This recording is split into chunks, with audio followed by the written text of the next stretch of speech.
Earth 2020.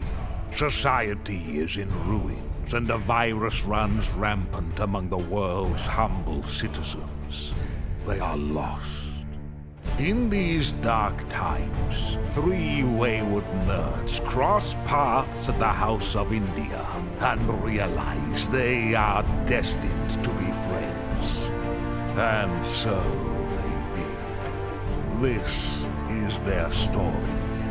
The story of the Side Quest.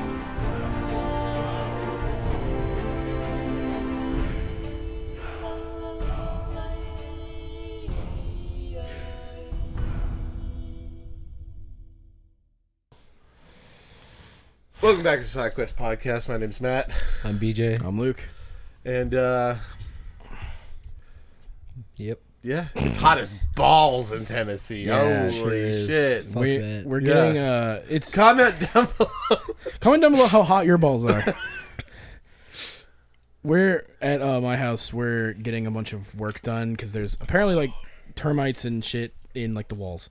And you guys have both been to my parents' house. You know, like that like huge windows on like the downstairs, like that area, both up and up front, are getting taken down.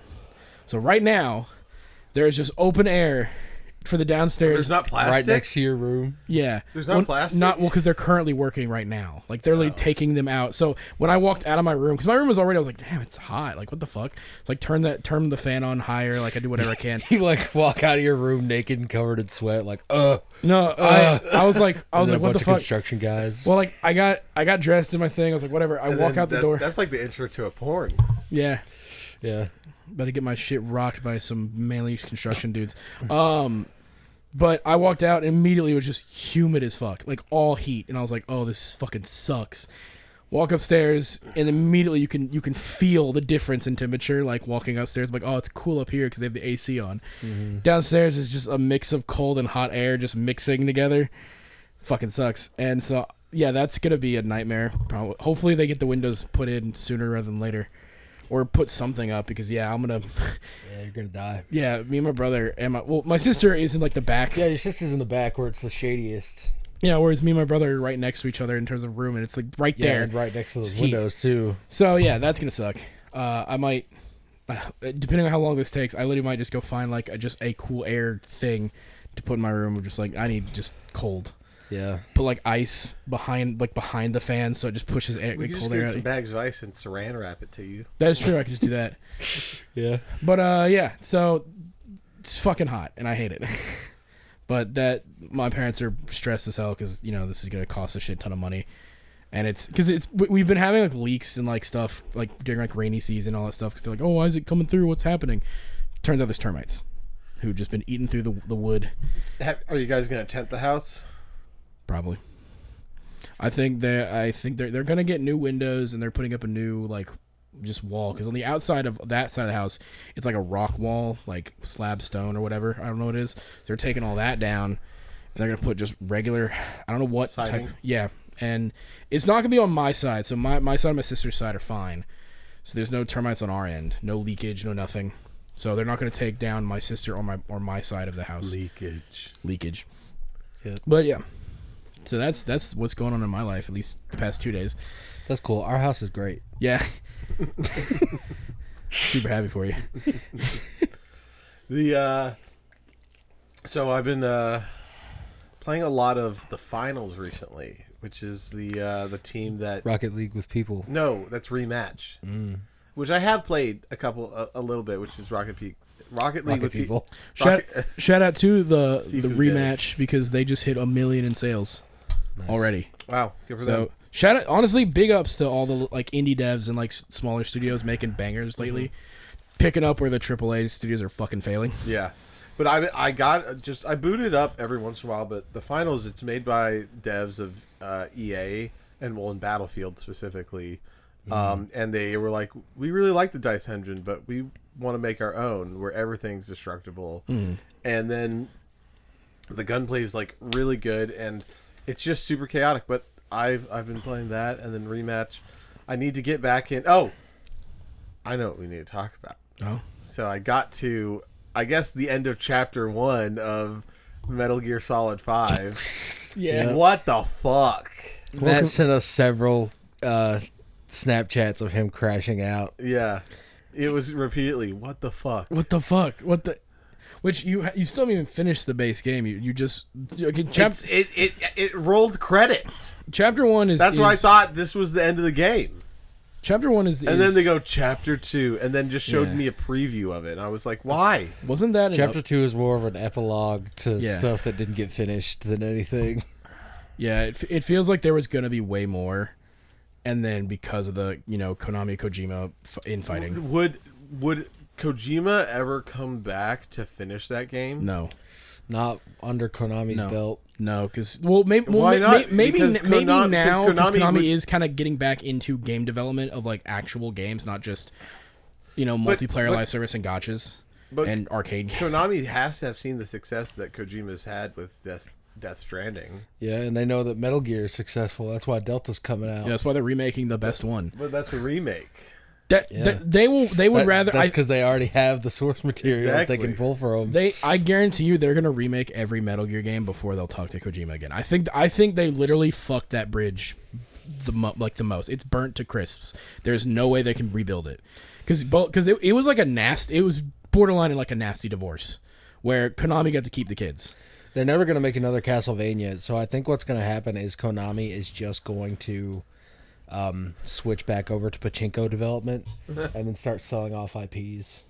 Well, I think they're deciding on if these do good. They're using the remake system to see if people still like their shit, and then if they do well enough, they'll go out of their way to try to find somebody. Because apparently, Bloober Team, the guys who are doing they did Silent Hill 2, they're doing that Chronos horror game. They're also remaking Silent Hill 1 again. Okay, So that seems that they're willing to let like There's a other new Silent Hill movie coming out too. yeah. So at end of chapter 1, which again to me feels like it's the end of the game Yeah. because of like Because of the credits and because of the credits and like Well, the so music you and did then the you did speech. what you did what you were supposed to do. You did the thing, and yeah, Yeah, and I killed Skullface, you know. Yep. you Yeah. effectively done what Venom Snake was supposed to do. But it's like but then we get all this weird stuff after where that gets resolved. Like specifically the parts about Elliot having the English strain of the virus. Huey? No, the kid. Eli? Eli, yeah. Eli. Oh no, Psycho that Mantis gives Eli. That's not that never comes back. Never comes back ever. What? No. So spoil. Can I? No, well, no. I'll probably wait. for the, don't spoil what happens in the rest of the game. Not the rest of the game, just like future like Metal Gear games. Oh yeah, I mean that's fine. Yeah. When Metal Gear Solid starts up, you see him again. He's Liquid. He's and Liquid he Snake. Doesn't have it, and it's never brought up. Yeah, Wait. Liquid Snake is Eli, which is the genetic copy of Big Boss, but not the true copy like That's Snake. Liquid? Yeah, it's Liquid Snake It's so sad. who dies. No, he is the perfect copy. Oh yeah, well no, because wasn't it? No, isn't it that He has all the dominant genes, all the good ones. Then yeah. which one is the one that has all the recessives? Solid Snake. Solid. The one who looks like Big Boss. Solid Snake? Solid Snake has the recessive genes. Liquid has the dominant. And Liquid is a genetic clone of Big Boss. So is Snake. Yes. They're both. So they're is both. Solid Snake. They are. I think they're the two clones that survived the like 8, 7, or 8. They're the twin snakes. Yeah. So do we learn how Eli got to be in fucking Africa? No. No. Never. That's crazy. Not important. But did they just did Big Boss just drop him off at the local Probably. orphanage I mean, in Africa? To To be be fair- honest, it was probably Ocelot. Yeah, But the one I'm with is Revolver Ocelot. that's Ocelot. Yes, Ocelot. That is so Ocelot from 3 and 5 is the same guy, and Metal Gear Solid. He's the same dude. He's Same dude. The only difference comes into play when In 2 Metal Gear happens. Solid 2. Where it's actually Ocelot, but then he's being possessed by the right arm of Liquid Snake, and it's actually Liquid again. But then you find out that's bullshit. Liquid is is Eli, who possesses Who the body dies of. in Metal Gear Solid 1. You shoot Revolver Ocelot's arm off. Okay, you gotta. He's not even gonna get to. You're not gonna see that part for a while. I just. That's I'm like- just saying, but just Yes. finish the presentation. Dude, he's barely off Virtuous Mission. He's not. You're not gonna. That's the I need a prologue of weekend 3. alone with Luke where Yeah, we can just. we need to just sit down and just. Well, we can Do it then. We can probably bang it out in a weekend. I feel like just fully get it out, be done, and then we can have like a 2-parter podcast. Or just go in Discord. Those guys aren't gonna help me. No, like you guys Just go. get in the side quest Discord and just yeah. And then bang it out. So, you know. We'll do a private call. Yeah. So Matt can't hear. So, but like. Matt's gonna be at the door like, "Hey, BJ, no, don't come in here." What you doing? Okay, so I don't want to just. The this main is boring. realistically, the main- This is boring the viewers, and I get it, but like. Hey, go play Metal Gear Solid 5. It's actually great. Okay, so you're saying that the guy Ocelot, who's like my best friend in 5, he was with Big Boss. Also, Miller. And Big Boss was like, "Hey, I'm gonna make some clones of myself." Well, And then Revolver Ocelot goes, He's "All not- right, Big Boss well, did- hold on. So let me Big finish." Boss didn't make the clones of himself. The American government did to try Yeah. to recapture the success of the Perfect Soldier. Okay, so then the American government goes behind Big Boss. Big Boss left the government. That's- They didn't So, he hold didn't- on, so Big, Yeah, okay. goes behind Yeah. Big Boss, and then he goes to Big Boss's best friend, who I assume is also Ocelot. What I assume happened is Ocelot broke into whatever facility Eli was in, got him out, and then put him in this African facility to keep him out of the hands of the government. Kind of like a little Luke story. Yeah, Put him in the desert. the desert away from with the, poor away from the people. Emperor. Yeah, pretty much. Yeah. Okay. yeah, but given the same last name as Anakin Skywalker, but you know, they won't find him. They're not. The Empire is a little stupid. Yeah. They didn't care. Okay, so but then everyone calls Venom Big Boss because he looks like Big Boss. Yeah, he's the he's body the- double of Big Boss. Big Boss. He's And- masquerading. Okay, and then Ocelot. I mean, even though I know how this goes, but Ocelot's like, "Oh, it's you, Big Boss." Also, Ocelot. Ocelot doesn't. You'll see the moment where him and Miller both realize that it's not Big Boss. But then you said that Ocelot knew from like the beginning. He knew of the plan, but he got his memory wiped. What? He knew of the plan to do it, but then he got his memory wiped. I'm pretty sure. There's some fuck shit that happens because I think what happens is Big Boss tells him the plan, and then he tells him that shit got fucked up at the hospital. Come get me, and then from that point, Ocelot believes that he's picking up Big Boss, and then at the end of the game, he realizes that the plan actually worked. You want to know the worst thing? You know your real homeboy Miller, who's been there with you through Peace Walker in this game. Miller's a piece of shit. Miller He is now. But in the game, Miller, it's so obvious. Miller canonically is Venom's best friend. Like out of everybody, No. yes, No, because Liquid is or not Liquid. Sorry, Ocelot is more Big Boss's like it's canonic that Venom dies, and Ocelot straight up goes, crazy, and moves and just continues on with Big Boss's plans.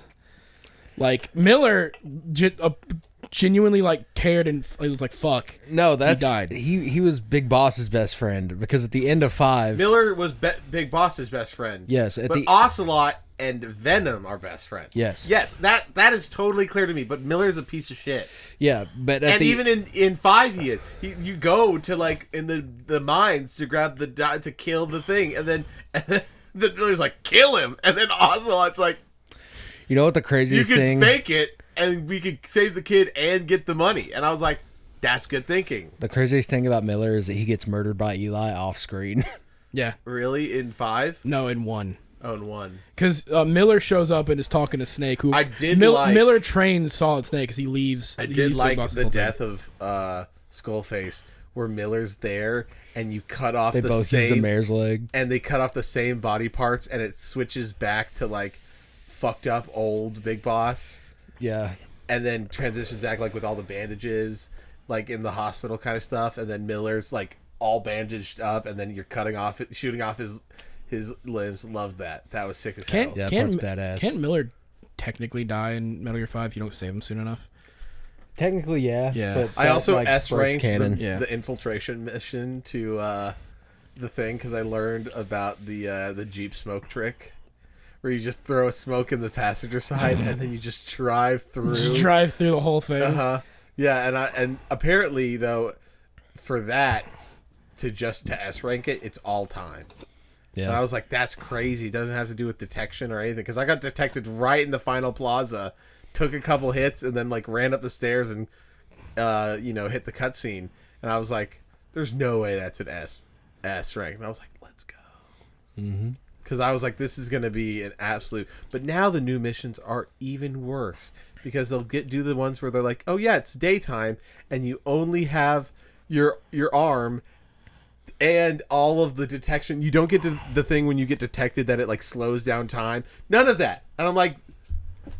Basically just borderline like challenge runs of some of Yes, the old and missions those are now. just normal missions to get through. Yeah. It's not like here's a side mission that's extra difficult. No. No, they were like, no, chapter 2, Alright. do all that shit. We're done. We'll talk about it later. But I did that. I'm pissed off. And I'm pissed off. I'm doubly pissed off because I witnessed that and it was shitty. And now I have to finish the game and apparently it's going to be even shittier. So it's just you're like... gonna be pretty sad. So it's just like two things that I'm like, oh, well, like... Metal Gear Solid 5 is such a weird game because it's one that people knew was never going to finish. Well, it's crazy because it's a AAA. I'd consider it Yeah, it's AAA. a AAA that's Absolutely. unfinished but released. Well, and the problem is it's unfinished because Kojima had more ideas, but he was going over budget because he wanted to do way more. And it was going to cost a lot more to have Keith Sutherland come back and do more voice lines, have all that voice actors come back. They do also all this crazy internally shit. delayed it a couple of times. Also, does Kojima just not write scripts? I don't know what that He motherfucker does. Well, he Apparently not. At least for Metal Gear. You know, he and I'll give that to Konami. Yeah. It's Actually, I forget. kind of take it back. That's how Call of Cthulhu is going for me right now. I'm like, all right, this is this. And I go, this would be really cool. I mean, I think I forget who works. I think they still work together with the guy who mainly because Kojima does most of the like ideas and story beats, but he has a script writer or scenario writer, and that same person just has gone with him to Death Stranding. Yeah, I didn't realize it had this fun little sliding mechanic on the back. But that's, you talking about Call of Cthulhu, that's definitely the biggest difference in our DM styles, because you have to have a roadmap for everything that you're making. No, it's that's not true. It's not true. What I want is like character details and backstories fleshed out so that like I can like that's what I want to do. Everything else, because I had a great time making up a bunch of shit at the lake house. That's, as I said, that's like 80% of what we played was all just me going with the flow. Mm-hmm. What I didn't like is the fact that I bring these characters in that had no like backstory. So if we start asking questions, you'd be like, "Ah, fuck no." And Yes, nothing. because yeah, and I just would have to make up somebody that felt. It didn't feel like it was a part of the story. Like, I love off the rails stuff. That was so much fun. But I just wanted to give you guys like enough to work with. Well, just like, I don't know, interesting people. Like that, like I wanted the world to feel fleshed out, and like we're like what I did was like I gave all these people backstories and things that happened, and if things happen anyway, essentially it's like if this person's gone or if they're there, for every person, this is the effect that it has on the world. Yeah. And Not so, me. what? Not me. I'm like, you meet a guy, his name's fucking Yeah. Detective Pringles. Yeah. I don't know. I just feel like with the vibes of Call of Cthulhu, I just kind of wanted to scare you guys, and that to me required me to not be like kind of whimsical as much as I really would like that. Yeah. As much as, cause I mean, like one of my favorite things is you know, Dungeons and Daddies. Look them up if you haven't watched it. Freddie Wong, Beth May, Matt Arnold, Anthony Birch. Yeah. Anthony Birch with a sick ass Yakuza tattoo. Yeah. But like, you know, they're all types of whimsical, except when Anthony wants to cook on somebody's backstory. Yeah. When they let Anthony just go, it's some of the most gut wrenching like shit, dude. I still I mean, again, I feel like most of my writing is that. What I've been doing is like I want to write some stuff that's really fucked up. And yeah. and kind of really emotional and stuff like that. I have lots of ideas, but I don't. Again, other than when we did the one shot where I was like, this has to end in one night. I really don't care where this goes. I have multiple. I have multiple like avenues that are like, here are quest lines, but like, I don't know what fucking happened. That's the best part of TTRPG. But I also, I've been enjoying writing, and I think it's a fun exercise for me to do it, to do this, and it would be fun to make a little module out of it that I can print. It'd be really fun to do it as a book, like a printed book with a cover and stuff. That could be something we get big enough to do, like a Patreon like stretch goal. Be like, oh, we get this much, we'll do a merch drop of the module. You can get a physical copy. Yeah, that would be so much fun. And then, like have the art, because you have like the art of like each of the characters in the world, or not each, or just like a couple of them, big characters, and then like, normal module stuff that you see in the books. So. Yeah. But I've been itching for that. And we got to last Friday.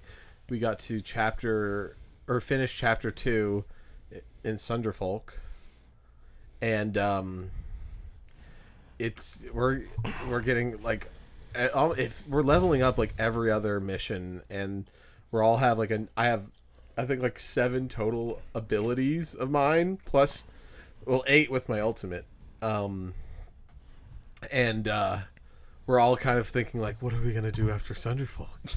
Because even though it just came out, like, I don't know how difficult it would be for them to just do DLC content for that game. That's what I hope it is. I hope it just has Deep Rock Galactic levels of DLC for the rest of time. Yeah, 100%. Or like Sea of Thieves levels of. They just keep putting out. Every year you're like, oh, new Sunderfolk. Because I was like, I don't know, like we could go back into D&D, but Burger's like. Not against you, Burger, but Burger's an amateur DM, and I think even though I'm an amateur DM as well, my experience of D&D, like, can see, like, he was like, you get this rock that if you sell it is worth 25,000 gold, and we're like, you can't be giving level 3 players this much money. Yeah, just to break the world. Yeah. We bought a flying carpet and we're level 5. Like, can't be doing that. I mean, you guys could probably, if you want to just keep going through like games and stuff, you could probably do like Baldur's Gate. That's the one I was thinking. Well, because there's a lot of mods right now. Like there's a full like mod of Curse of Strahd being developed, which is just the entire Curse of Strahd story that's gonna be playable in Baldur's Gate. So like you could probably start to just do a Baldur's Gate run, and then if you want to play more, be like, oh, this mod is out. And yeah, no, I that was what I was leading to, is that I think Baldur's Gate would be a fun one, since I haven't finished past Act 2.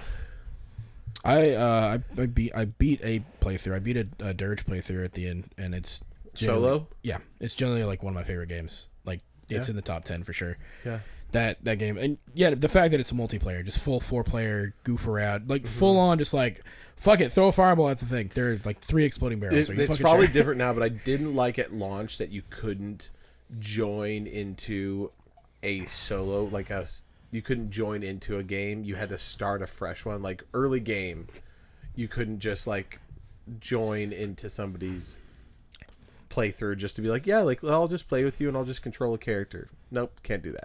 I still don't think you can. Really? Just because I think part of it is like if you start a single player game, it's gonna treat the whole game like it balances around.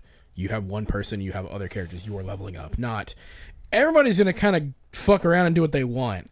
And I think there's a different balance, because I started like right when it came out, like within the first 5 months of it, I started like five playthroughs, and it's like, no, I don't want this. Like, just join me as we go through the Underdeep, or what is it, Underdark? Yeah, go, like, just help me do this. That would be so much easier. Speaking of the Underdark, what have you been playing on your Switch 2? Underdark.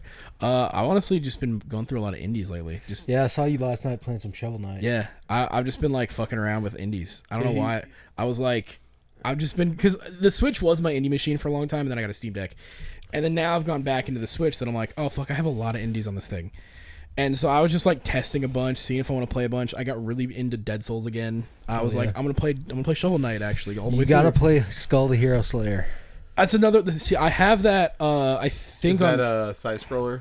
Metroidvania. I think Metroidvania. I have that one on PlayStation Plus. I was like one of the free games. I just said, yeah, give me. So I have that one. I have like Blue Fire on Xbox. I've obviously got Hollow Knight on everything. Like I have a lot of them. Yeah, I need to play that one. I need to play Hyper Light Drifter. I never finished, but I have. Never started it. I have a shit ton that I was just going through like indies after indie after indie just to like test a bunch out. And I got really into just like the side scroll Metroidvania style that I'm like, this is fun. I'm still checking on Crypt of the Necrodancer every single day. Still no updates. Dang. Very sad. And so you've been playing Hyrule Warriors? Yeah, the first one. It's great. I mean, it's the first, so not Age of Calamity, just the first. Yeah. definitive edition. So I saw an interview with a WWE star, Xavier Woods, and I think his real name's Austin Watson.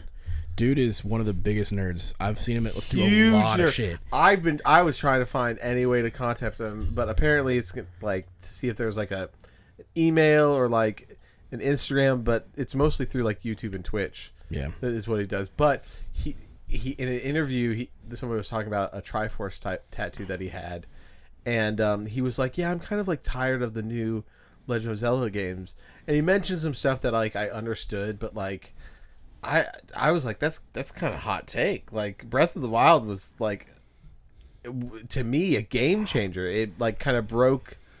Yeah, it broke the whole formula. Yeah, and it was like, and he was like, I just kind of want like, you know, like leveling up and skill trees, and I was like, that's never been in a Zelda. Really. But then he mentioned, he was like, I want, you know, I love Hyrule Warriors, like I love that shit, and I was like, and it was like, so you just want like a more action based game? Yeah. He clearly wants an RPG that Zelda's never really done in an RPG. They kind of dabbled in Skyward Sword a little bit with like weapon upgrades and stuff. The one thing, Skyward Sword is also dog shit. Yeah. The one thing that like I know that these like Tears and Breath didn't have was a lot of the other games that you got abilities progressively.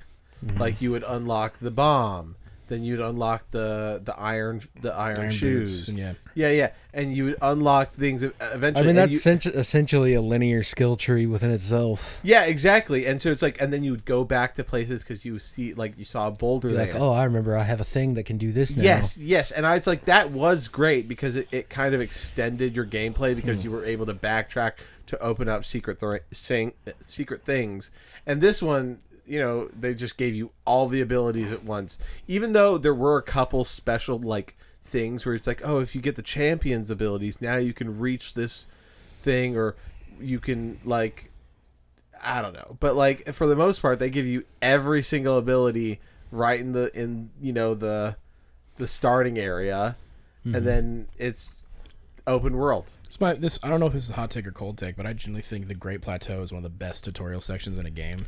I mean, because it 100% is. Because you can go in as a new person and go, whoa, and you can explore this map. You can experience. Well, taught the way you it how goes. to explore the map for people that were used to linear games. To where then, if you know what you're doing and you've played it before on the replay, you can just be like, I know exactly where to go. I know exactly what to do, and you can knock that shit out in like 10 minutes.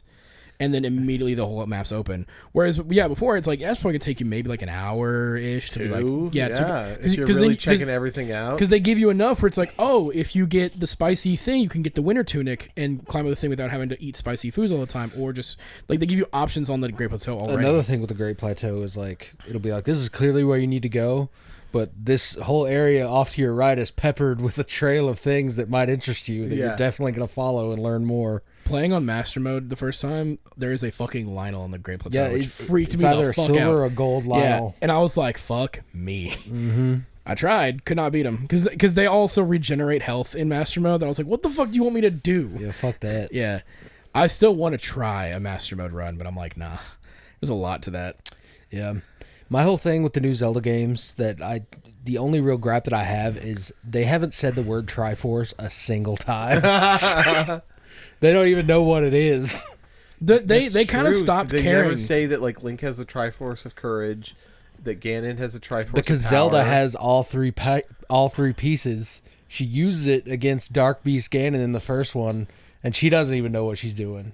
That's just the high. At some point, the thing is, She holds up her hand, the emblem glows and expands, and that's it's right. not just the piece of wisdom that's highlighted. It's all three of them.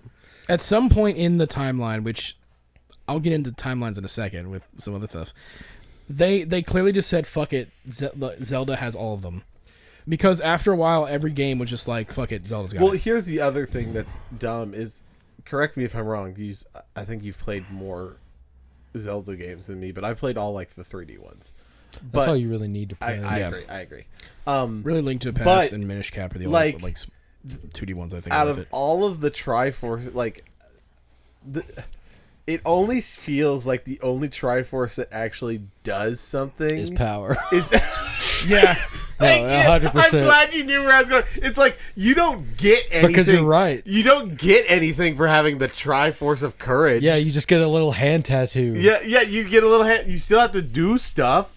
You still have to go get things. I don't get to shoot beams out of my nipples. I was gonna say like- Tri-Sword power is like clear, unadulterated power. Wisdom is like magic. Like maybe Yeah, magic, potentially. Maybe. They imply Dep- that it's magic. Depending on the game, maybe. Who knows? That's for you to decide. yeah, well that kind of brings to what I was saying is like there was clearly never a fucking timeline And of then Zelda. Courage. You're just. I'm You're a okay hero. with doing stuff that scares me. Yeah, I nothing could do that scares right me. now. Yeah, I don't need a magic Nothing triangle. scares him. He can get shots. He can get blood work. He can climb up high cliffs. He's not afraid of sharks. It doesn't make sense for it to just make him courageous either, because if he's just the reincarnated spirit of the hero, he's gonna going to do be that shit anyway, courageous yeah. anyway. Every time like something like this is brought up, it's very clear that Yeah. Nintendo, and not just in Zelda, but in any of their games, do not have a lore Bible or a map. I'm so glad It's you like, knew exactly where I was going with that, because I was like, Because every single game, they're like, "Oh fuck, he has the Triforce Triforce of power. He can then decimate the Ganon, whole country." and then he gets a sword that's like glowing, and you're like, okay, Mine can't do that. yeah. dude, him killing one of the sages off rip in Twilight Princess with the Triforce of Power was like, yeah, why? Like that's clearly the Yeah, scariest one. I can't do that. All Yep. I can do is become a furry. Yeah. I can make food that makes me run longer. I love that. Crazy. I love that Breath of the Wild Link is canonically just a fucking fat fuck, but he just runs it off and does all this stuff because he just consistently is like cooking food, Yeah. doing crazy shit. He's like Goku. Yeah, he just constantly is on the run, fighting, doing things, and he's like, "Damn, I'm hungry." Yeah. Nah, dude, the lore of that shit is stupid because it's not supposed to be a lore. Like Nintendo didn't care. And then people were like, "No, but when does this one take place?" And they go, "I don't know." This like there's some that are clearly like meant to take place after. Like Wind Waker is connected to Ocarina, and Majora is a direct sequel. But then like there's some where it's like A Link to the Past. Like where does that one take place? Nintendo was probably like, "Fuck it, I don't know, somewhere." We just made a biggest- Zelda game. I mean, and we've kind of confirmed that Tears is a prequel to Skyward. No, Skyward is the first one. Yeah. Skyward Sword is the first one. Oh. Breath of the Wild and Tears of the Kingdom are so far in the future that none of the other ones matter anymore. What was the theory that we like? Oh, that it was Originally, we thought it was going to be a prequel because of the sky stuff, and I was Yeah. like, "There's definitely going to be a point That's where right. you get the Loft Wing," but no, Loft Wings are just still extinct. No, I think we thought it was because we could be an Ouroboros of like, it's the end Oh, yeah, and the the beginning of the looping timeline. timeline. Yeah. Yes. But then instead they're like, no, actually, because Zelda goes back even further than apparently Skyward Sword and meets the fucking other people. So Yeah. the Breath of the Wild and Tears of the Kingdom have their own timeline as far as I'm concerned. Yeah, This is starting to become like Gundam timeline. Well, like I also didn't realize that people cared about Mario timeline until recently. I didn't know there was yeah. The one. Donkey Is Kong there a discourse timeline? is Apparently, crazy. because Donkey Kong Bonanza has. Did we talk about that? The direct? No, Oh, we watched the Donkey Kong direct. Everybody, Donkey Kong very clearly is going to be one of the Game of the Year contenders for me. 100%. it's definitely gonna be Family Game. One that or Definitely. Mario Kart. One of the I two. think it'll be Donkey Kong. Yeah, Yeah. Donkey Kong though is clearly gonna like Nintendo really fucked with Odyssey and Breath of the Wild. Where they're like, what if like it's that thing where it's like, what if we actually cared about story, kinda? Yeah, And Koizumi is finally like, Finally, I can do what I want. Miyamoto's sitting there with his arms crossed, just Fine. yeah. You can put story in the monkey game. And then because Odyssey had kind of a story, and like now Donkey Kong straight up just has a story. Also, it's confirmed a sequel to Odyssey. Yeah. Because of the Japanese website. Oh, is it a sequel or is it a prequel? A sequel. Because in the... well, I mean, it might be a prequel. We'll just have to see what the status of New Donk City is. I was gonna say because my running theory is that this is gonna lead into Odyssey, and that's why she calls it New Donk after her best friend. If it is a prequel, it's a very like shortly New beforehand Donkey. thing. Yeah, like that's why. That's because in before Odyssey, Pauline was captured by Cranky Kong because that was the lore. Cranky Kong was the one who Mario fought. Donkey Kong was his son.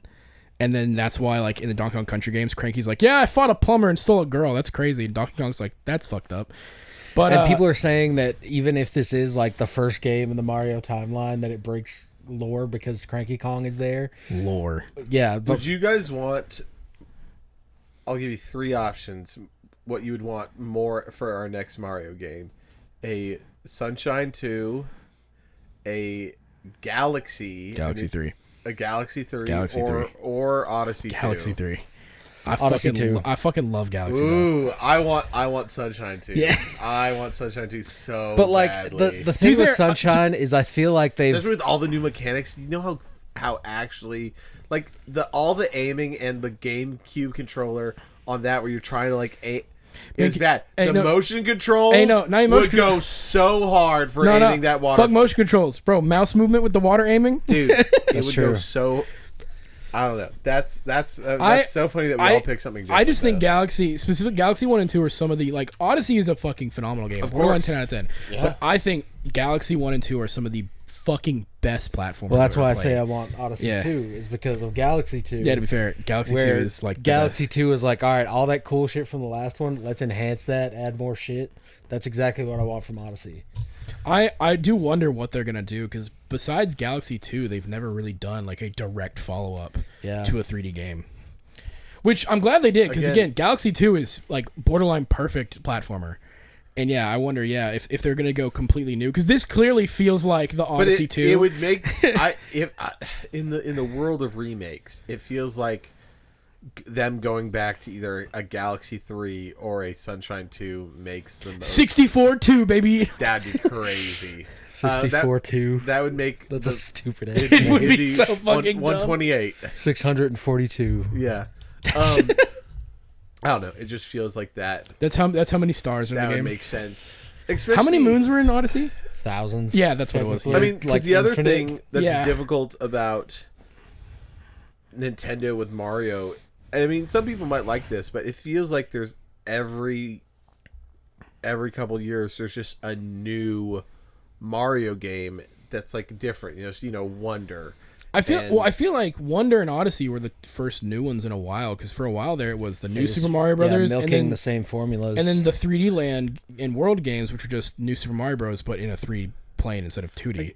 They kind of were doing the samey stuff for a while that like we really didn't have a full like. 'Cause I know Nintendo considers 3D Land and 3D World as 3D Mario games. Mm-hmm.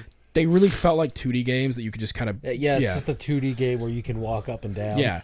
Well, I don't know. Whereas It's weird that they only come out, especially with like Switch stuff, like every so often well, instead of like we got they have Odyssey. It is Getting- really strange that we only got Odyssey as a 3D Mario game on this last console. yeah, and so it's like that's where I'm thinking it's like I mean, if you why if- can't we have in the same year a Galaxy 3 and an Odyssey 2? It's I mean, like why? if you look at the but pattern, that's just not how Nintendo works, and it's so odd. well, they've never really done that because in Super Mario 64 is in 64. Then we waited till the GameCube to get Sunshine, then waited for the Wii to get Galaxy.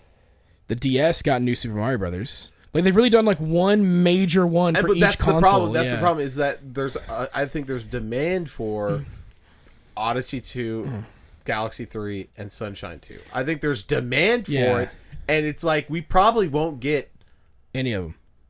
Like there's I agree. We probably won't get any of them, and that's the part that surprises me. But to be fair, I also think, though, going back to your original question, I think Odyssey 2 is the most likely I agree. because at the end of Odyssey, there's the whole post game and everything.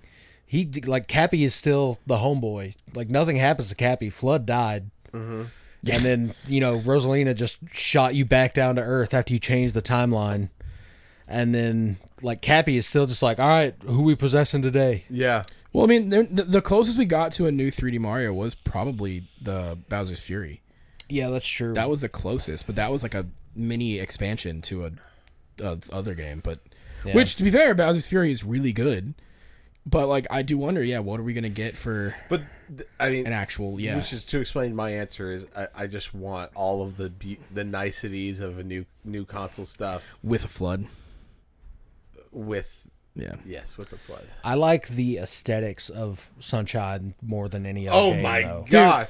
Sunshine's dude, art style, dude, short sleeve Mario. Oh my gosh! Yeah, dude. And if they came out with it, like that soundtrack would go crazy. That's also like the only game that Toadsworth was ever a character in. Well, and besides the 3D Mario levels games. were really interesting because it was essentially just like they put you in another you gotta go part through of stuff, the map, and then you just have to parkour your way through something instead of it being like get to the end and find the thing. Or like in Odyssey where it was like, here's this big open area. Find like 17 moons. Yes. It was like, no, there at the top of this is a big chain chomp. You have to parkour your way up to it and then do that. That's another thing I'll give And I like Sunshine that. is the level designs changed for each shine sprite. Each shine sprite, yeah. So it would be in the same area, but shit would differ. Dude, that was high. And then they did those challenge areas that were in like the pipes. yes. Where you got the flood taken away, and they always played like the little like doo-wop version where it's like and then those would be like your more linear. Those sucked. Stages. I fucking They hated did, those. but They're really some fucking hard. some of them were like it added variance to it. some of and I them were like that. legitimate, like good platforming challenges. Some of them like the fucking They're like, here, fuck pachinko you. machine of the 8 Yes. coins where you're like, oh, don't fall out, and I'm like, I fucking hate this game. But that's another example of why Koizumi needs to just hold on to the reins as hard as he fucking can because the story in Sunshine slaps. Mm-hmm. Like Mario gets accused of doing crimes and has to kill an imposter. Also, the first time really Bowser Jr. meant anything, like realistically, That was the first time Bowser Jr. ever showed up in a video game, right? he might have been in like in a party game or something like before Mario that, Party. yeah. But that was the first time he had like a speaking role. Case in point, speaking roles. They had fucking voice acting in that game. You know what they didn't have voice acting in? Galaxy. They didn't have it in Odyssey either. Yeah. It was just all... Bowser Jr., Peach, Bowser's voice actor was fucking hilarious. Yeah. That shit was not what I expected. It borderline, I mean, it makes sense they picked Jack Black based on that voice. I was like, yeah, that fits. You know, I don't know if I can say this on pod. Do it. You can cut it out. You can edit. I'm gonna be like kind of excited when Jack Black dies. Honestly, yeah. Right? The run's over. That's what I'm saying. I'm tired. The fact that It's not going to be like when Ian McKellen dies or some shit like that. Where it's like, oh, what a great artist. Yeah, what's the real gonna be? You know, where they show all the things that they've been in to transform media. Chicken jockey. Chicken jockey. That movie would have been 10 times better if it was our boy Matthew Berry. Matthew Berry. Yeah. It was the original cat, like the person they wanted.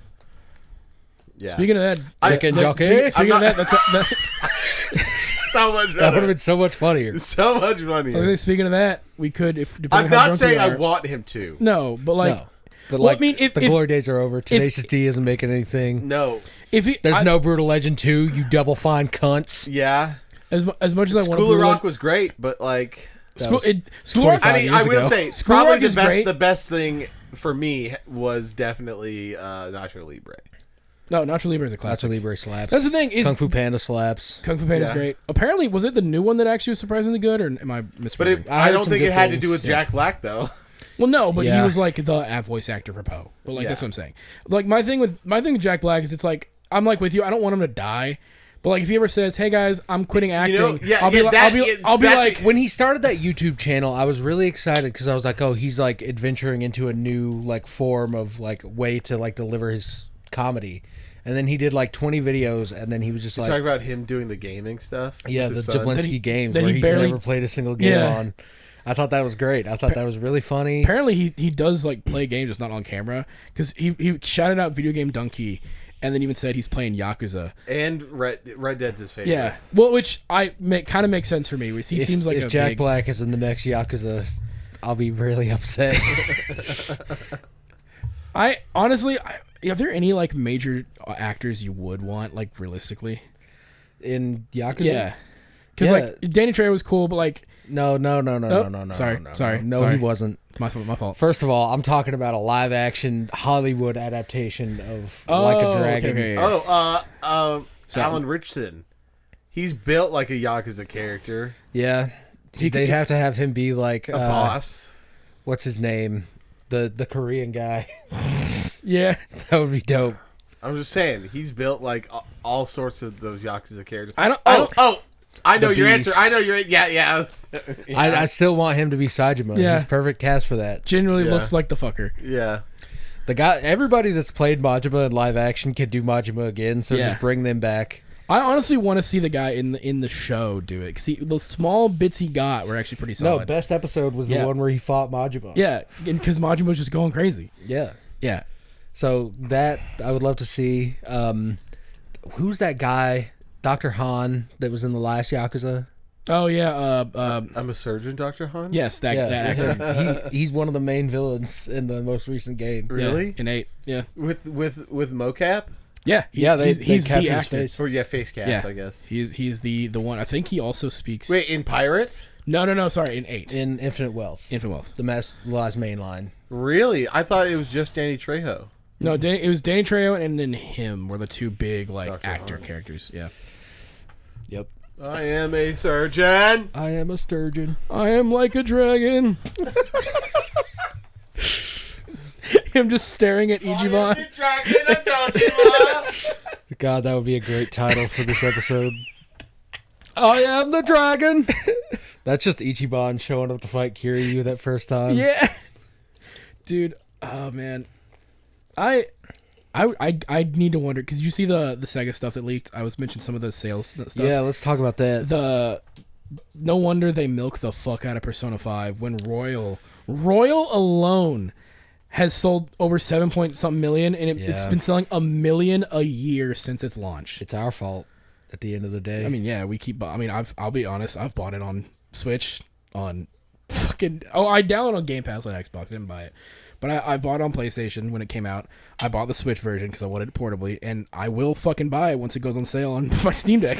I was really upset because back when it was alive, I was playing Near Reincarnation, and I logged in one day and they were like, the Persona 5 crossover event starts now, and I was like, oh fuck, the game's gonna end. Because every time a mobile game crosses over with Persona 5, as soon as you see fucking Joker and Nikke, it's done. Nikke, though, at least is making more money than most. But Nikke also has Nier and Stellar Blade. Yeah. So that's the trifecta.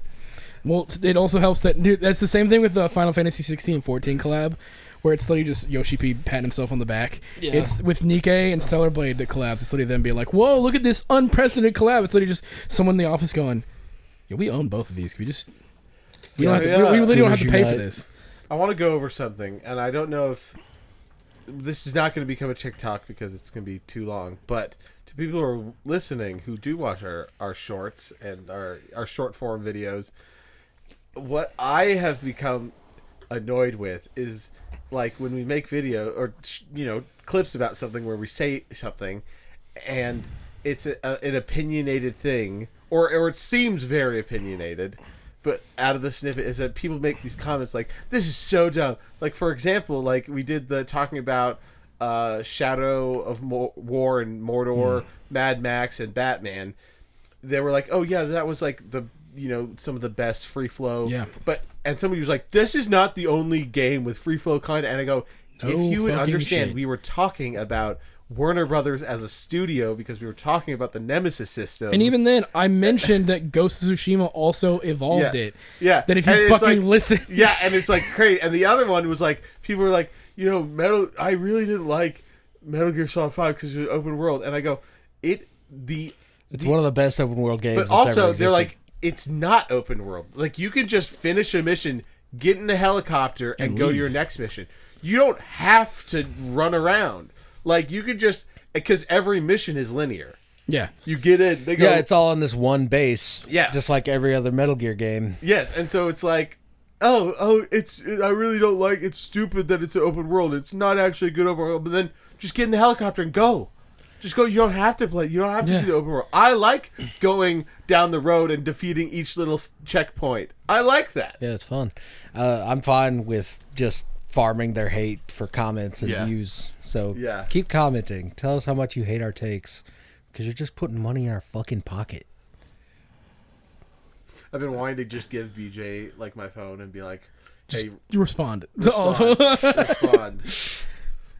So There was that one that was really funny that you showed me.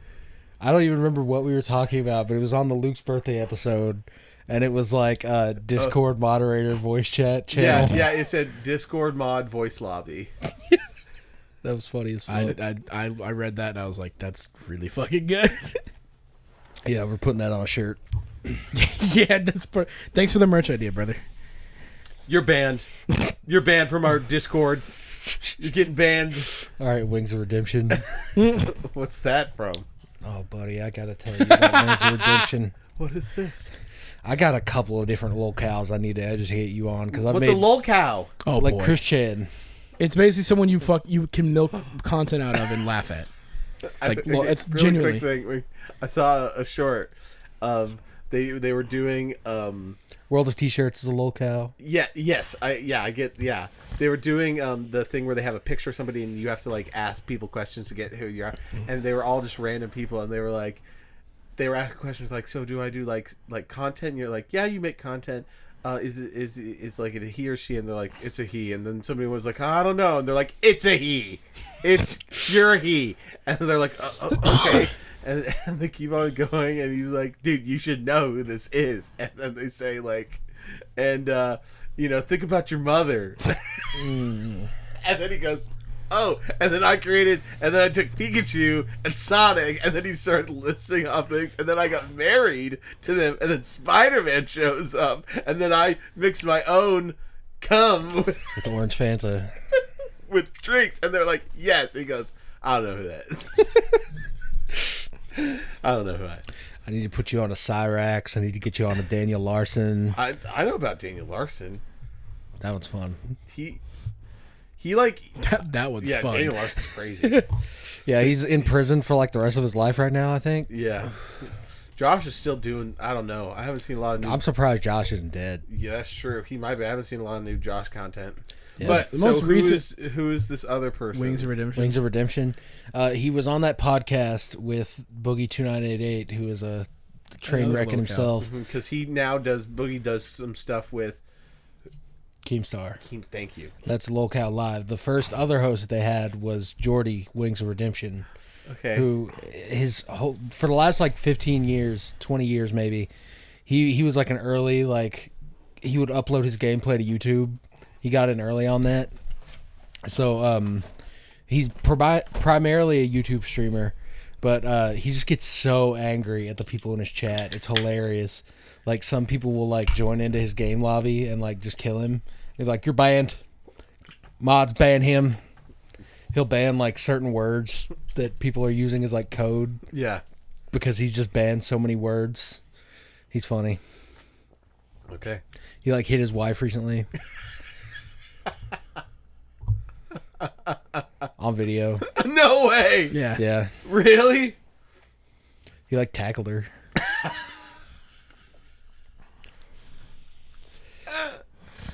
Domestic violence is not funny. And then It he'll is go. when it's Wings of Redemption. Then he'll go on like live stream or whatever and just kind of sit there and go like, my life is a mess, guys. Like, you should feel bad for me because like everything's going so badly. And you just look at like previous clips, Don't like, forget to use my code at checkout. Yeah. Now he might actually have cancer because it's almost like Because Boogie faked it. the karma from Boogie got redirected to Wings. Yeah. because Boogie, despite having all this shit, like being just a terrible person, nothing really bad happens to him like that. It's just he just makes shitty decisions. Yep. That it feels like it will bounce off somebody else and somebody What else was has to take the Boogie's fall. beginning? Wasn't just You're just It's gaming like gaming YouTuber, news. yeah. yeah. He was just the fat dude. He would do those nerd rage things where he has like the alter Did you ego. guys watch the Francis Keemstar versus? Remember the guy that Daniel Larson was hanging out with? The old guy. Bob? No, his name was Bob, but he was always streaming from this old dude's apartment. Daniel Larson? No, sorry, Oh, World of T-Shirts? World of Mr. T-Shirts. Based. Mr. Bass. That the whole Keemstar versus Mr. Bass. Do you remember that? Yeah, That was wild. that was funny. And then somebody from Keemstar's team went up to Mr. Bass, and Mr. Bass attacked him. And then Mr. Bass was like, haunting him. He was like, "They're gonna arrest me! They're gonna arrest me!" He did get arrested after all. Yeah, because he broke his camera. Yeah, and then Josh went to Japan and got citizens arrested by just a regular Japanese guy. I kind of miss when Keemstar hung out with these people, and not him trying to like hang out with like fucking Logan Paul. Well, and- he fucking fell off, man. yeah. I would give anything to go up to World of T-Shirts and just say, put the fries in the bag, though. Oh my god. That would make my whole life worth it. Yeah, and then. Yeah, I get it. I get it too. Just seeing him on, like walking on the other side of the street. Put the fries in the bag, and then just see him. Just run down the street. They're trying to take my hat. I'd pee my pants, dude. Same. Fucking lose it. Oh my gosh. The I like, you know, doing now, I guess, content creation with you guys. I think about, especially, you know this to be very true, but how You should know bad, this, too. you should know this too, but how badly BJ makes me laugh. And I always think about, like, if we were to do like any sort of social thing, that like BJ could just whisper one thing and I would just fucking I would lose just it. lose it. Yeah, like we're on a panel. Yeah. Yeah. Or like the other one is like Impractical Jokers or something like Oh, not dude. like that, That but would be that same fun. thing where like us three are like doing stuff and then Like BJ you have would a just- mic in your ear, Yeah, like doing, and yeah. BJ just starts whispering shit. Yeah, oh my gosh. Imagine we get to the point where we can do a panel at MTech and somebody asks a stupid ass question. Yeah. We're sitting there and I'll just go, Yeah. That face kills me. It's like my version of the Morty face, though. But Yeah. it's BJ go. Oh my gosh. I do miss MTech already. same. But 4th of July is coming up. Yep. I got the fireworks stand that I normally go to getting put up. I might even just go over there and just get a little couple Roman candles just for the fun of it. Hell yeah. It is so. I mean, as this feels very much, but how much I like fire. Yeah, you know it now. You can see it now. Yeah. Yeah. Yeah, my parents like slowly realized it after I just started setting fires to things around. To things around. Just to things around in general. Yeah, it happened a lot. Like even to the point where like even when I was like 21. Did you see the dude in the warehouse in front of those rolls of cellophane that were like dipped in alcohol for shipping? And he just walks up to one because he has that intrusive thought and he just lights one and it all just immediately, whoa, that's you. Yeah, 100% it is. Yeah. I don't know. There's something. I get it. I get what those cavemen were about, man. There's something primal about it. I still remember the one time, I think it was you, me, and Will or somebody were out by the fire, and I was like, let me move this can of like No, that was oil. me. I can't believe you misplaced me being there with Sorry. Will Sorry. Baker. I'm so sorry. That was the night that Matt put way too much kerosene on the fire as well. And it was right when Lee and Ezra walked through the gate. Yeah. He lit the thing up and it just, Yeah, like because it was audible. well, because I feel like I've stood around the fire with Matt and multiple people that he lights something on fire. No, it's fine. You guys just like to hang out with Will. That's cool. You know, speaking of, they're not going to be here. They I heard about that. yeah. We're gossiping about you right now. Yeah. Fuck you guys.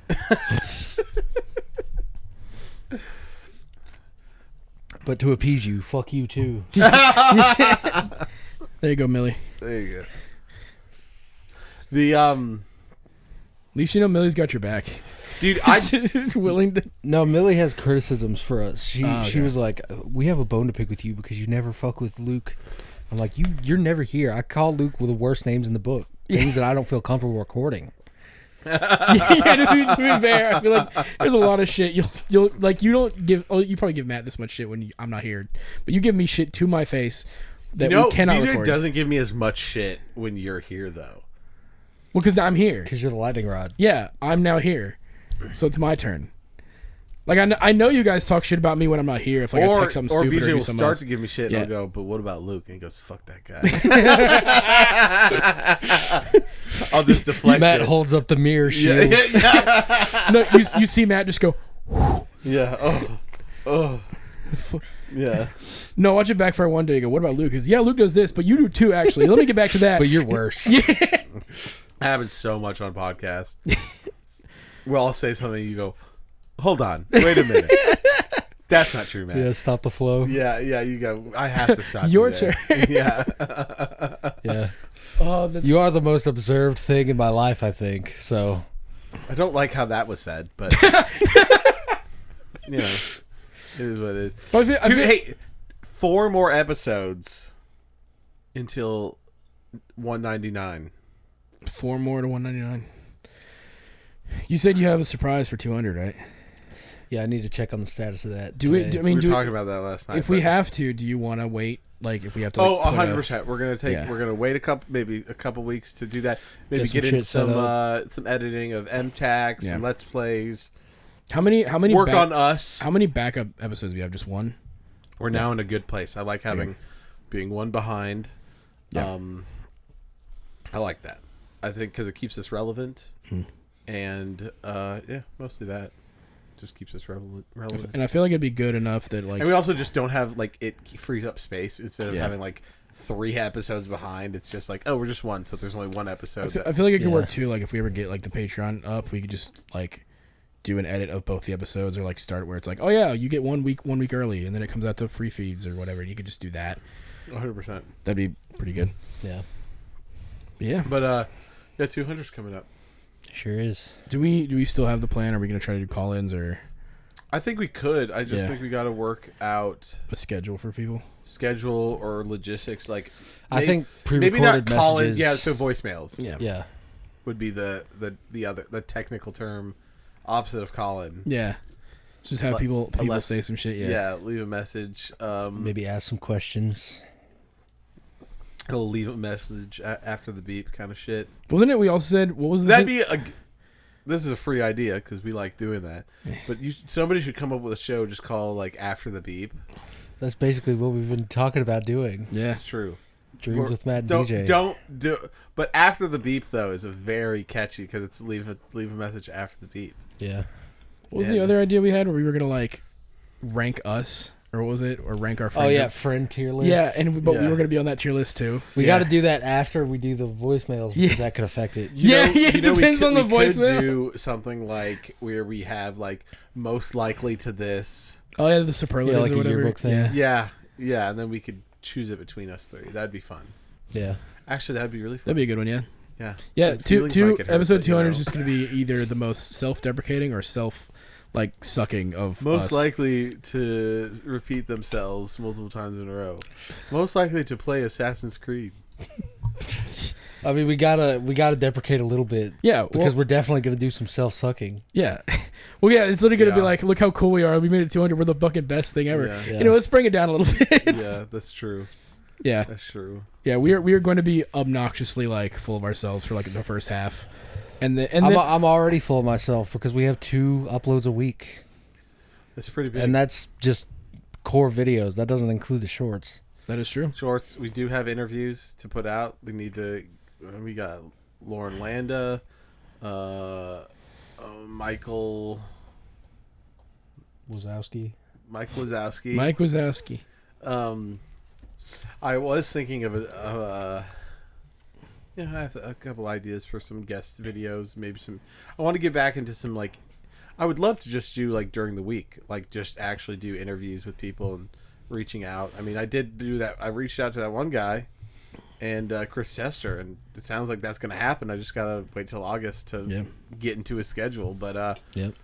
we could definitely do that for more people. We need to start reaching out to the expedition team. Yeah, honestly, we could. Yeah, just reach out to them. They seem like they're down to The just talk. Expedition 33 people. Yeah. Yeah, while it's hot.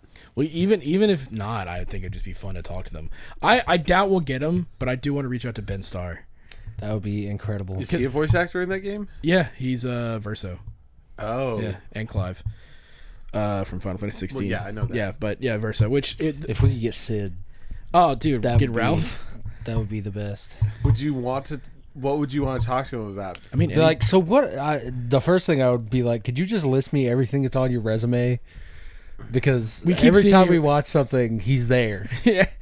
I was gonna say it'd either be like a Game of Thrones question I mean, I would definitely want to talk. Knowing us, or we a would Harry talk Potter about- question. Yeah. I feel like we would want to talk to him 'Cause obviously about 16 and like Last getting to Christmas that. we watched Harry Potter, and And we he's both just a random Death Eater. and we both saw that. We're like, what the fuck? And you're like, I've watched this movie so many times, and I've never seen him in that. I love too when we were watching the Game of Thrones. Both you and me just looked at BJ when we saw him on the screen, and you're just like, Yeah, "Is that?" yeah. and then he spoke, and I was like, it is. So iconic. It's crazy that he's not doing more voice acting. Dude, if that dude just did audiobooks, I'd be riding that shit. Put that motherfucker in a Warhammer audiobook, dude. Yeah, for real. What was that? Because we had a last. So our buddy Lee came over over the weekend. That Shout was out a Lee. good time. Every time Lee's here. it's a Because good time. you just got back from camp, and I was watching some OK Go vids. I saw your Snapchat story. I was at work, and I was like, "Hell yeah, dude!" yeah, we watched some more because it showed Lee like one, and we were like, let's just watch some more. Of Yeah, those. we just watched like Gincana and fucking He was super into the car stuff, which I didn't expect Lee to be. Me either. But that was fun going through some car vids. But there, BJ and I were talking drunk, of course, and I was like, dude, I think you actually would fuck with Warhammer. I just know that you don't fuck with like the audiobook, but like the scale of it is so much like Game of Thrones, where they even like where they'll cut the very like climax of a part, and they'll be like, so then this is what's happening, and you're like, no. Anyways, we were talking about it, and he goes, I know I would. But what was the service where they have fans? Audiobook Bay. Audiobook Bay, and they just have like It's that, and then I think it's just like audiobooks.com or something like that. But a lot of those that aren't Audible are just like, I want to record myself doing an audiobook of this thing. I'm just going to upload it here. okay, yeah, that'd be interesting to see if any of honestly, those, like, I've got- intrigue you. Yeah, I want to get like an old school, well, not old school, but like one of those newer style MP3 players, just to load it up with stuff like that. Yeah, Honestly, I don't know if it'd be what you would want, because I don't know how well you like the kind of CRPG style gameplay, but genuinely I think Rogue Trader is a really good introduction to the world of Warhammer, because you start out, because a Rogue Trader can just kind of go wherever and do whatever, so you get literally everything from like seeing different races, the things, you get Space Marines, all that stuff. Rogue Trader's all right, but if you want a real good introduction to the Warhammer universe, go watch Matt's introduction to Warhammer. Yeah, it's that's true. right. Absolutely, I want to do another one of those because I think I'm ready. I think I just want it to be on the Primarchs. Hell yeah. Just deep dive into their Their feats and their lore. Yeah, they're so interesting.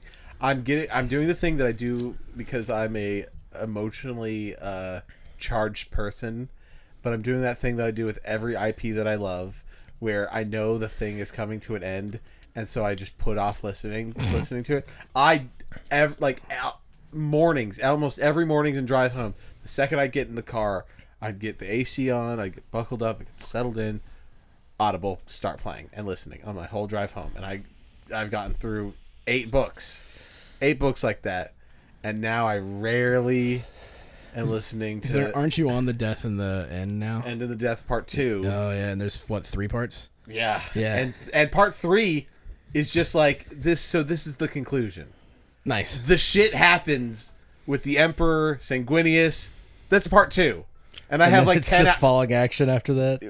Yeah, and I'm like, it's so difficult because I'm like, all of these people I love, all this stuff I guess on a happening. technicality, you also have you'll never have enough. Like, you'll probably never run out of Warhammer books. Yeah, you just need to switch to a different series now to prolong it. yeah. Just go through the Get some Eisenhorn. one-off books. Yeah, Yeah. there's plenty that are Do you like the Eisenhorn highly, trilogy? that are highly Dark Imperium recommended trilogy. and stuff like that. But I'm just doing that thing that I always do, where I'm just like, I'm guarding my heart. Yeah, it took him like 2 years to finish Yakuza 0. I still like. I know you're never gonna do like Kiwami 2, and even though those are like. Kiwami 2 is, I think, one of the best. Kiwami 2 is I the was gonna peak say as if far it as was Zelda out of goes. any of the Kiwamis, it'd be probably 2. be 2. I don't think I don't. I mean, you I know, don't have you know a the reason general though. vibe of 1. I don't have a Yeah. reason to. I mean, other than to play it. But I mean, like, he's seen the movie, and the movie does yeah. a pretty good job. You of know the explaining- general vibe of 1 of story. 1, yeah. So that's why it's like I So you think just jump to Kiwami Kiwami 2. would be good. And anything but we can answer at that I just point. I mean, it would just have to do with my like feelings after Kiwami 2, of like, because I don't have any like draw. I mean, other than Kiryu himself, but I don't have any draw to like be like, what would be the reason to play games 3 through. Well, 3 is like Kiryu's finally out. Let's see what he does. But that's And the then stuff with the orphanage, right? Which Yeah, is some of and the then- best shit in the fucking like series. And then Yeah. 4 is like Shun Akiyama is the goat. Yeah. And he will carry you forever. So yeah, but I'm just saying, Yeah. like, where I'm at, I have no reason to Yeah. like desire any of, even though I feel like what's the one with the detective Judgment, that sounds like nice because it's a one-off. Yeah, I think you Well, would it's a do two-off. I think Yes. yeah, and we're probably never getting Judgment 3, Um, which makes me sad. Judgment's pretty good though. Yeah. It just doesn't have the same heights. As I mean, A Yakuza. Man with No Name, or who erased his name, right? Man who erased his name. Yeah, that one you said was like fine. I mean, it's really good, but it's like it's mostly just Kiryu being sad. Yeah. I think honestly, I would be really okay with you skipping right to Like a Dragon. So 6, 7. 7, yeah. and just getting in with Ichiban. Because like the thing is, a lot of those. But if you those, have but Like a question- Dragon are the turn-based ones. Yeah, but it's like the best turn-based game. To be fair, you've been playing Clair Obscur. I know. Granted, Like a Dragon doesn't have the parry and dodge, but it's still more active than I a mean, it turn-based kind of game. does though. It's just a stat. Well, yeah, that's true. But like in Claire, it's straight up like press the button at the right There's time. so many buttons now. With what is it? Offset, not offset. Expedition 33 What's buttons. what's am the I right? new attack that I just got? The gradient attack. Oh my gosh, dude! Wish I could play. They're adding another. Well, the gradient is just your like special limit break. So you have to build the bar to use it. I don't know. I'll have people back to back attacking gradient. The gradient one where you press like I think the trigger. Yeah, that was attacks. You have to fill up the bar to use, and that bar is filled up by just fighting, and parrying and dodging. Also, Sunderfolk, please do a collaboration with Legends of Evantris and add in Bitsy as a character. Ooh, That'd be good. Please. I need to go listen to the full. What was the campaign you said to listen to from them? Uprooted. Uprooted. It's so but they fucking don't. fun.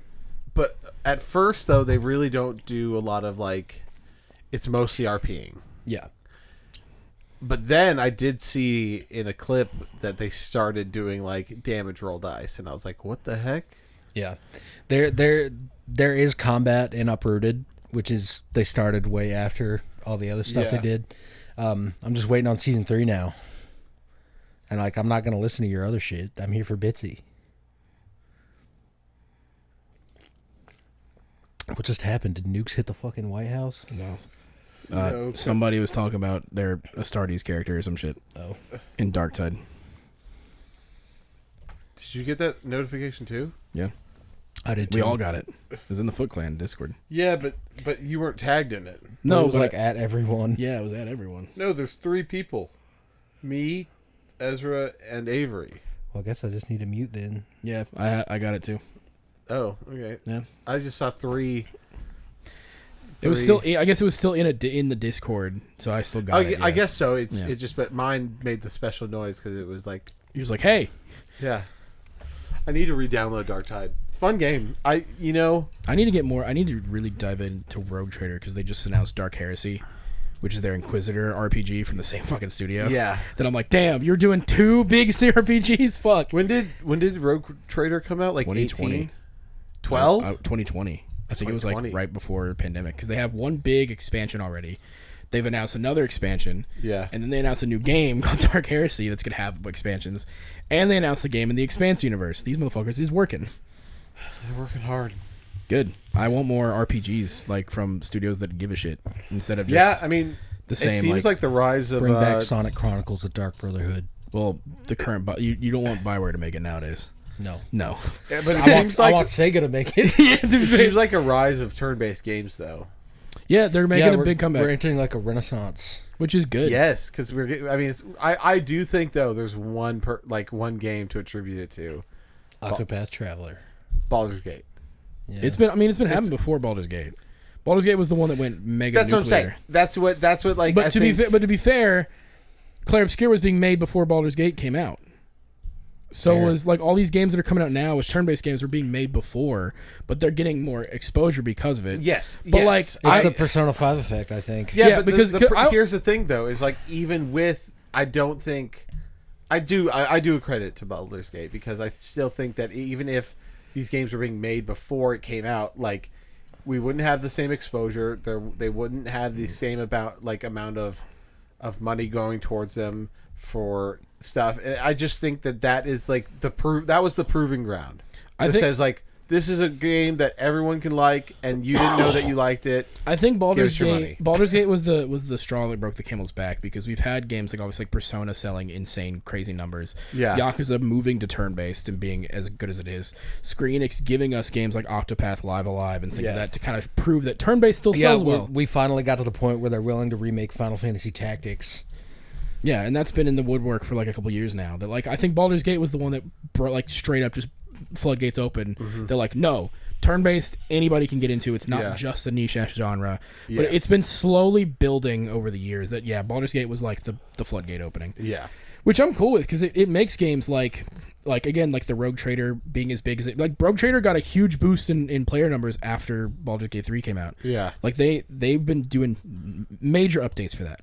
Obviously, Clair Obscur doing as well as it does. Pretty much like I like the new action Final Fantasy games to be fair, but Clair Obscur pretty much just looks at Square Enix and is like, "You see that shit you used to do? How cool that was? Yeah. yeah. Imagine you did 100%. that again. Even yeah. Claire Obscur says, remember Final Fantasy 13? Yeah, Dude, Like- I will say though, 16 though, like the combat in 16 is incredible. I fought hard with 16. Yeah, Very, I very mean, good. 100 I love as it. little as I played, I was like, I could do this. I could play this easily.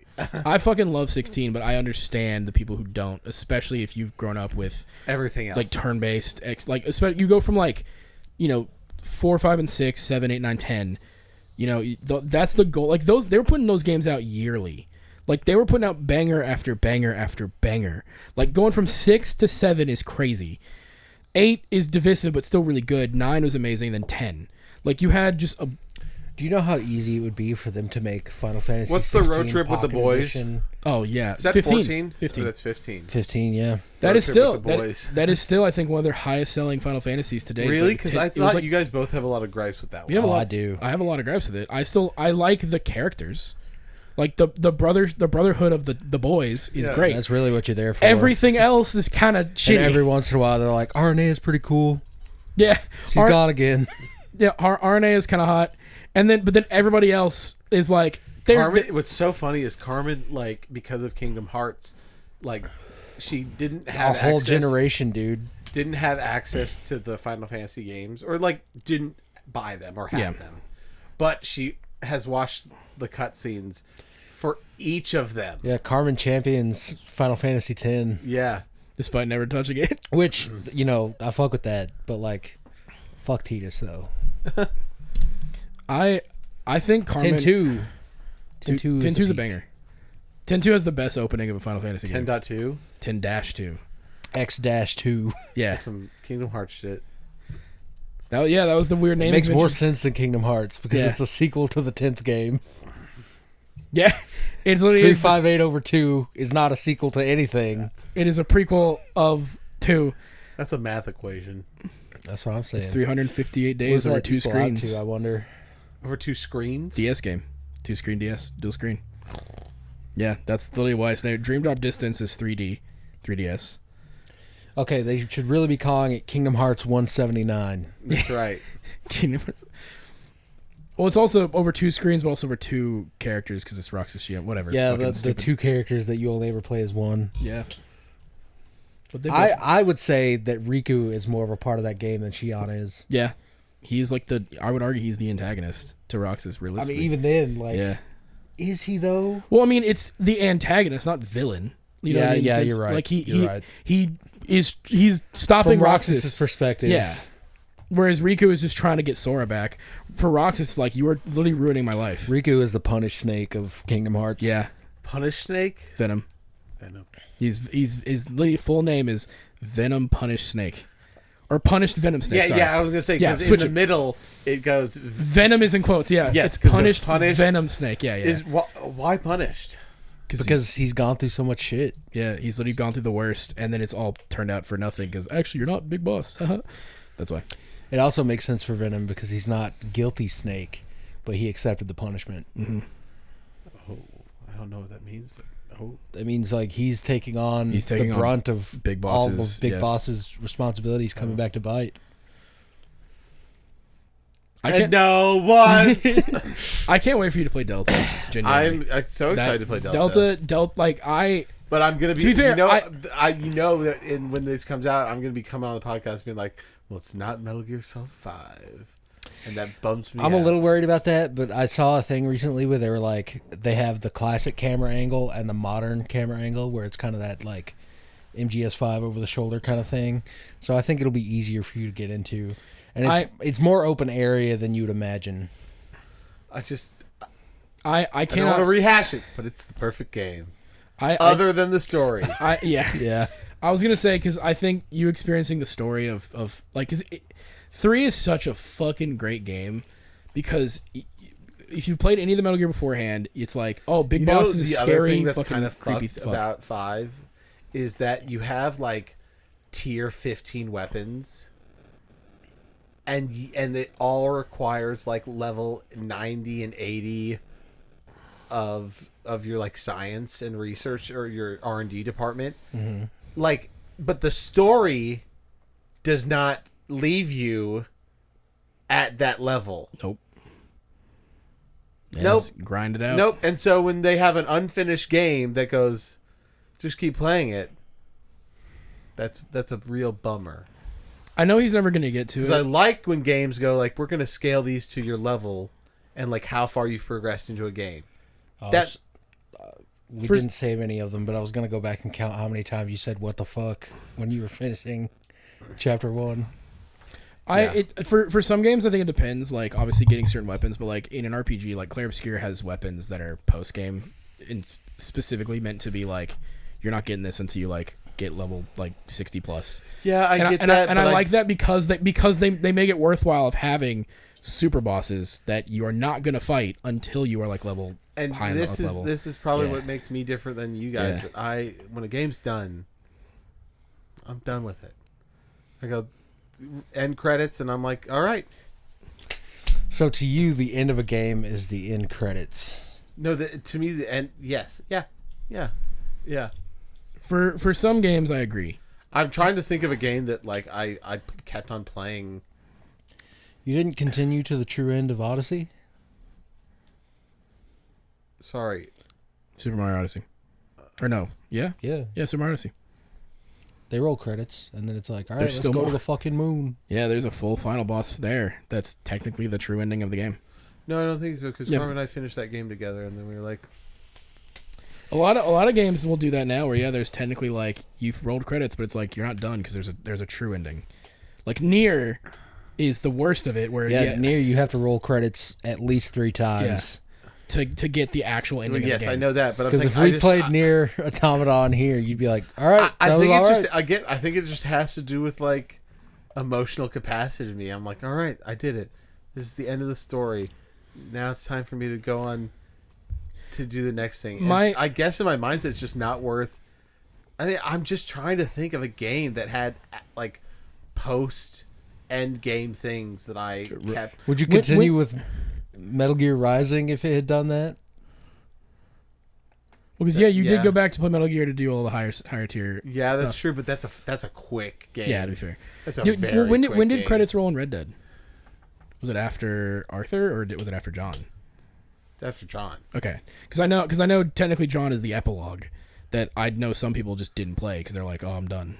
Well, that also, even if there is end credits after Arthur, it immediately rolls into the John part. So it's like Yeah, that's incentive for you to. yeah, it's not like a lot of games where it goes back to the main menu Yeah. Yeah. after the end credits, and then it'll be like continue. You're My like, huh? my Yeah, thing. for Nier, you have to. Okay, actually, I will say, Legend of Zelda, when Tears of the Kingdom and Breath of the Wild. Still kept playing around. So, well, and then I guess it depends if a game has an expansion, you'll go back to maybe. Sure, or Yeah, like but, yeah. there's still like I want to get all the shrines or something like that. yeah. For some games, it depends. Well, that's what like, super bosses are for us. That's a reward. Being Yeah. able to kill the fucking monkey in the starting area of Xenoblade for me is like, that's right, bitch. I made it. Yeah. For some, like, because like in Clair Obscura, I was like, for me at least, to beat the story, there's in Act 3 when you get there, you can go straight to the final boss, but there's 2 areas that they're like, no, these are story heavy, go do them, even though they're optional. So in my head, that's beating the story. But then I knew about Simon and super bosses that I'm like, well, I have to do those. Clear Obscura should have had a territorial rock art in the starting area. They have not the starting area, but they do have like, oh, I'm gonna go into this thing, and it's a fucking little sheep bitch that one shots you. They have plenty of those throughout the map that are like, you're not ready. Like those little fuckers with the knife in Final Fantasy. Yeah. Oh my gosh. Tomberry. Dude, the Tomberry in 16 is the coolest fucking thing because it's just in a cloak with a giant ass knife. Oh my gosh, that Yeah. was rad as fuck. I used to do all when I was still playing it. I would do all the hunter missions just to see the enemy designs they updated.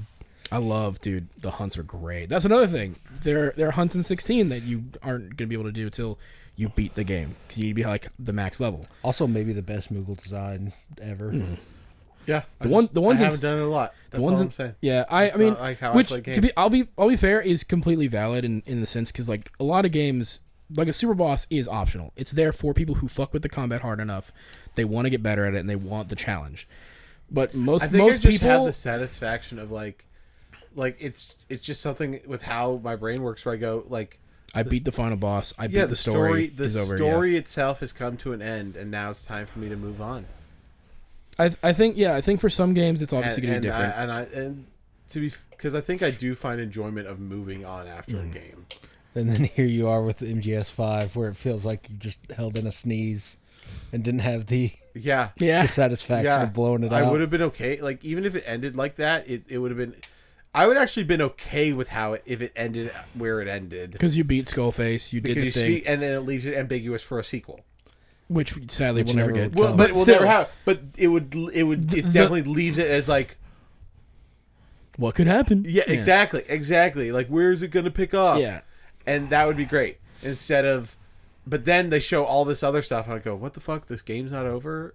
Like, huh? Is it over? We got credits." In the best timeline, Konami makes a bunch of money off of Silent Hill, makes a bunch of money off of Delta, and then they decide, all right, we're going to remake original Metal Gear, and the first half of the game you play as Venom trying to get the Sahelanthropus back, and then after that you play as Solid trying to kill Venom. Because that's Back, we lose it. yeah. Have you not seen that? No, he didn't get there yet. They drop it off on the ship. Bro. Oops. Yeah, give it a minute. We drop it off on the ship with like 7 helicopters. That seems dope. You're Yeah, really until you take it back to Mother Base, and then Eli's like, it's mine now. And then he Because gets he mind on it. controls it.